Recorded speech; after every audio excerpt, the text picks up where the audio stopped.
আমার ছোটবেলার একটা বন্ধু ছিল, নাম রাহুল। আমরা দুজন একসাথে পড়াশোনা শেষ করে একটা চাকরিতে ঢুকি, কিন্তু দুর্ভাগ্যের বিষয় ওর চাকরিটা চলে যায়।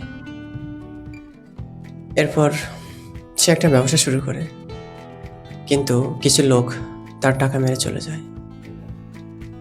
এরপর সে একটা গরু কেনে, সে গরুটাও মারা যায়। সে প্রচণ্ড হতাশ হয়ে পড়ে। এরপর সে তার বাবাকে বলে, বাবা, আমি আর পারবো না। তার বাবা রাহুলকে বলে, তুমি রান্নাঘরে চলে এসো। এরপর রাহুলের হাতে তার বাবা একটি গাজর,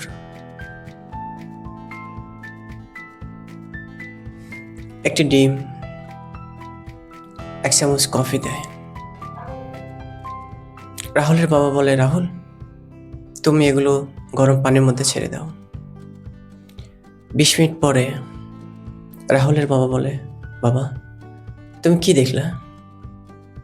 রাহুল বলে,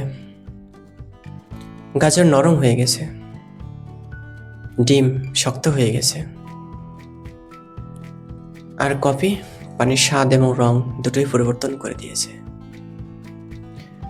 রাহুলের বাবা বলে, মনে রাখবে, সমস্যা প্রতিটা মানুষের জীবনেই আসে, কিন্তু প্রশ্ন হলো, তুমি কি গাজরের মতো নরম হয়ে যাবে, নাকি ডিমের মতো শক্ত হয়ে যাবে, নাকি তুমি পরিস্থিতি পুরো পরিবর্তন করে দেবে?